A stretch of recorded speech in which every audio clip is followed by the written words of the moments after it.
2025 शुरू हुए 6 महीने हो चुके हैं and it's the end of June now and it's going to be July soon.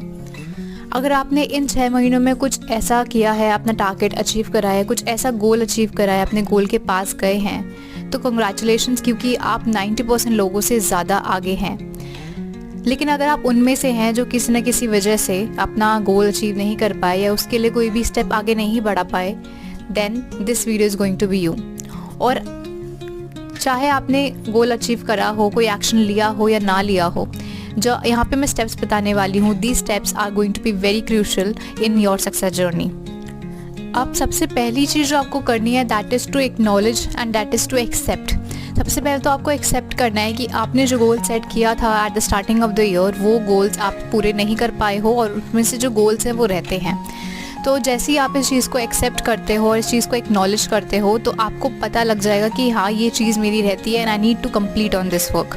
So without any delay, let's get started with the video.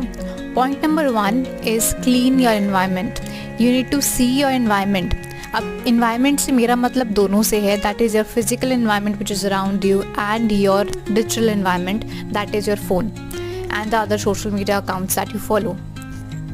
अब इसमें एक सबसे पहली चीज़ आती है माइंडसेट की। माइंडसेट यहाँ पे काफ़ी ज़्यादा इम्पोर्टेंट हो जाता है। क्यों? क्योंकि काफ़ी ज़्यादा लोगों का ना माइंडसेट होता है कि जब तक मेरे पास ये चीज़ आएगी तो मैं वो काम स्टार्ट करूँगा, बट आपके पास वो चीज़ आती नहीं है और आप उसको एक रीज़न और एक एक्सक्यूज़ बना लेते हो वो काम स्टार्ट ना होने का। तो आपको अपना वो माइंडसेट क्लियर करना है। आपके पास जो भी चीज़ें अभी अवेलेबल है, उन चीज़ों को यूज़ करते ही आपको अपना गोल्स की तरफ आगे बढ़ना है। आपको वेट नहीं करना कि मेरे पास पहले ये आ जाएगा तो मैं स्टार्ट करूँगा, या फिर पहले मेरे पास वो आ जाएगा तो मैं स्टार्ट करूँगा। You need to start now. इसके बाद मैंने बोला था कि आपको अपना एनवायरनमेंट क्लीन करना है, अपना फिजिकल एनवायरनमेंट प्लस अपना डिजिटल एनवायरनमेंट। फिजिकल एनवायरनमेंट से मेरा मतलब है कि remove out the toxic people जो आपके आसपास हैं। जो भी टॉक्सिक पीपल हैं आपके आसपास, आपके फ्रेंड्स में, आपकी फैमिली में, स्टे अवे फ्रॉम देम। उससे थोड़ा सा डिस्कनेक्ट होने की कोशिश करो, क्योंकि वो आपको कहीं ना कहीं डीमोटिवेट करते हैं। वो आपको कहीं ना कहीं ये बताते हैं कि आप जो कर रहे हो वो सही नहीं है, तो उनसे थोड़ा सा दूर होने की कोशिश करो। सेकेंड चीज़ ये है कि आपके अपने फ़ोन में आपको देखना है कि क्या क्या ऐसी अननेसेसरी चीज़ें हैं जो आपने इंस्टॉल कर रखी है, या फिर क्या ऐसी अननेसेसरी चीज़ें हैं जो अपने फ़ोन से हटा सकते हो, जो आपको डिस्ट्रैक्ट कर रही हैं। फॉर एग्जांपल लेके चलते हैं कि कुछ ऐप्स हैं, उन ऐप्स की नोटिफिकेशन को आप बंद कर सकते हो। उन ऐप्स की नोटिफिकेशन को आप बंद कर दो, या फिर वो ऐप्स अगर काम की नहीं तो उनको अनइंस्टॉल कर दो। इंस्टाग्राम पे सी कि आपने किस किस लोगों को फॉलो कर रखा है, और उसमें से जो पीपल आपको लगता है कि वो ज़रूरत नहीं है उनको फॉलो करने की, आपको लगता है कि ये कुछ ऐसे लोग हैं जो कि डिसग्रेसफुल हैं या फिर आपको डीमोटिवेट करते हैं, तो उनको अपने अकाउंट से रिमूव करो। प्लस साथ साथ कोशिश करो कि आपका गोल क्या है। सपोज़ अगर आपका गोल है towards becoming a content creator और स्टार्टिंग अ यूट्यूब जर्नी, तो आप ज़्यादा से ज़्यादा ऐसी अकाउंट्स को फॉलो करो जो ये बताते हैं कि आप कैसे यूट्यूब शुरू कर सकते हो, या फिर आप कोई ग्रेट कंटेंट क्रिएटर्स को फॉलो करो जो आपकी नीश के हैं। जिस नीश में आप वीडियो बनाना चाहते हो, उसी नीश के क्रिएटर्स को आप फॉलो करो। अगर आप ऐसे करोगे तो आपका सराउंडिंग उसी से भरा रहेगा और आपको आइडियाज़ आएंगे, आपको मोटिवेशन मिलेगी। मोटिवेशन से ज़्यादा आपको डिसिप्लिन मिलेगा वो करने का। बात करते हैं सेकेंड पॉइंट की, that is wants versus the needs. Guys, आपको पता है कि आपकी नीड्स को पूरा करने के लिए आप जी जान लगा देते हो, आप वो सब कुछ करते हो जो आप कर सकते हो, पर क्या वही चीज़ अपनी वांट्स के लिए भी आप करते हैं? नहीं। अपनी वांट्स के ऊपर काम करने के लिए आप चीज़ों को प्रोक्रेस्टिनेट करने लग जाते हो। क्यों? क्योंकि आपको पता है कि अगर ये चीज़ मुझे नहीं भी मिली तब भी काम चल जाएगा, कुछ ज़्यादा बड़ा नहीं होने वाला, राइट?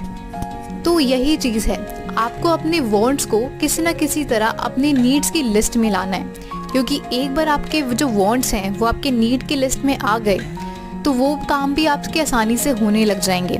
उन काम के लिए भी आप मेहनत करोगे, ना कि आप लेजीनेस दिखाओगे। एक एग्जाम्पल लेके चलते हैं। हमारी नीड्स क्या होती हैं? बेसिक खाना, कपड़े, छत, ये हमारी वांट्स है, राइट?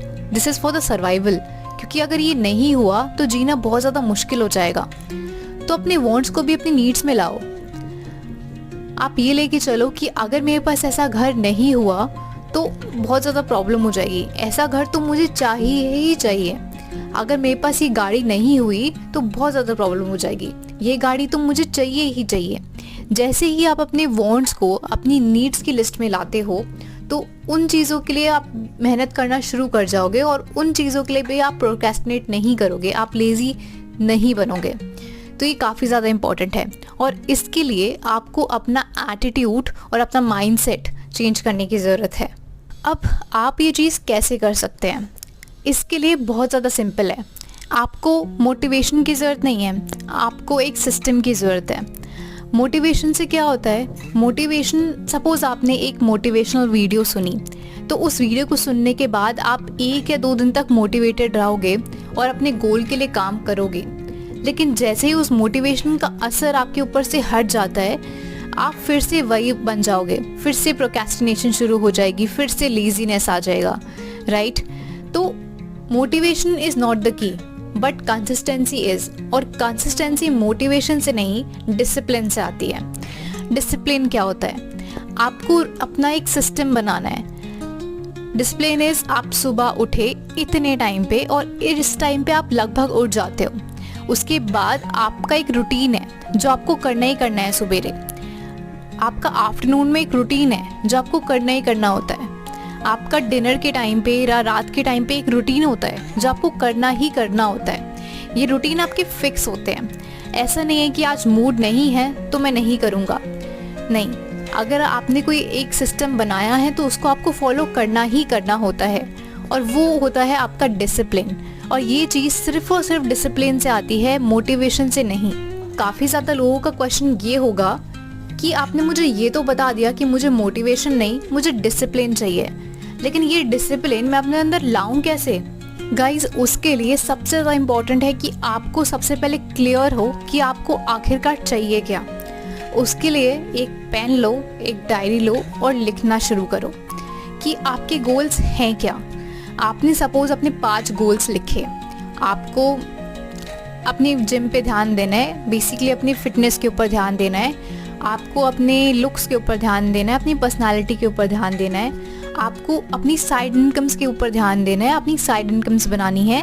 एक से शुरू करते हैं, एक से शुरू करने के बाद धीरे धीरे उसको बढ़ाते जाना है। आपको अपने पीस के ऊपर ध्यान देना है, आपको लाइफ में शांति चाहिए, सेटिस्फैक्शन चाहिए। तो ये सारी चीज़ें जो आपको चाहिए, सबसे पहले तो आपको इनको आइडेंटिफाई करने की ज़रूरत है। तो जब आपने ये सारी चीज़ें डायरी में लिख दी है तो आपको पता है कि आपको बेसिक चाहिए क्या। अब बात आती है कि इसको हम कैसे ला सकते हैं अपनी ज़िंदगी में। तो उसके लिए आपको अपना जो रूटीन है वो इस तरीके से सेट करना होगा जिसमें ये सारी चीज़ें कहीं ना कहीं एडजस्ट हो पाएँ। सुबह जाके आपने एक रूल बनाया है कि आपको जिम जाना है।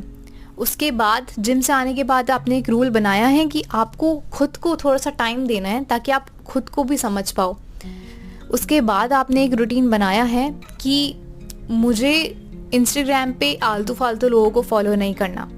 मुझे इंस्टाग्राम पे सिर्फ उन लोगों को फॉलो करना है जो इस नीश से रिलेटेड हो, ताकि बार बार मैं वही देखूं और वही मेरे सामने आए और मेरा ध्यान सिर्फ इन्हीं चीज़ों पे रहे, आलतू फालतू चीज़ों पे ना जाए। ये सबसे ज़्यादा इम्पोर्टेंट पॉइंट है। तो मुझे अपनी लाइफ का जो रूटीन है वो कुछ इस तरह बनाना है कि मेरा जो कैरेक्टर है वो इस चीज़ से सेट हो पाए कि ये इस टाइप की लड़की है, ये सारी चीज़ें करती है, राइट। लोग भी आपको इन चीज़ों की वजह से जान पाएँ। आपको कुछ ऐसा करना है कि आपका जो पूरा दिन है वो इन सारी चीज़ों के आसपास ही गुजरे, ना कि आप कोई और फालतू चीज़ करने में टाइम वेस्ट कर रहे हो। बात करते हैं लास्ट और सबसे ज़्यादा इम्पोर्टेंट पॉइंट की। गाइज, आपने ये नोटिस ज़रूर करा होगा कि जब भी आप कोई एक रूल फॉलो कर रहे होते हो, जब भी आप अपने एक रूटीन में होते हो, अपने एक सिस्टमैटिक वे में होते हो और गलती से आपसे चूक हो जाए, सपोज एक दिन आप वो चीज़ फॉलो नहीं कर पाए, तो आपको ऐसा लगता है कि मैं तो कंसिस्टेंसी की रेस में हार गई, मैं ये फॉलो ही नहीं कर पाई। और अब धीरे धीरे आप अपने गोल से, अपने सिस्टम से आप दूर होते जाते हो। एक दिन आपका वो रूटीन क्या छूट गया, उसके बाद अब वो रूटीन करते ही नहीं हो, वो रूटीन फिर छूट ही जाता है। कंसिस्टेंसी का मतलब ये होता है कि अगर आज मैंने कोई चीज़ शुरू करी है तो उसमें मैं पॉज नहीं ला रही, उसको अगले साल तक मैं कंटिन्यू करे जा रही हूँ एंड सो ऑन। इसका मतलब ये नहीं है कि आज अगर मैंने 100% दिया तो कल भी मेरा 100% होगा।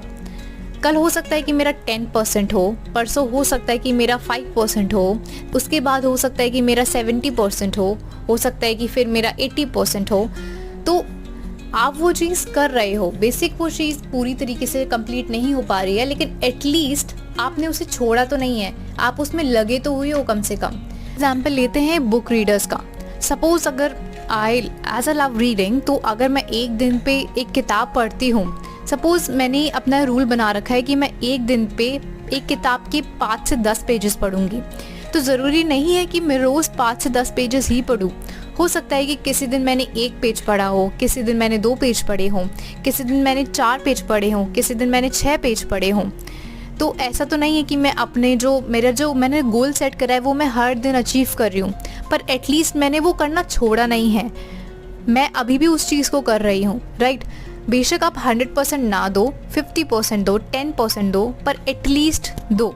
अब इस वीडियो के बाद आपको ये वीडियो ख़त्म नहीं करनी है एंड वापस अपने रूटीन में नहीं लग जाना।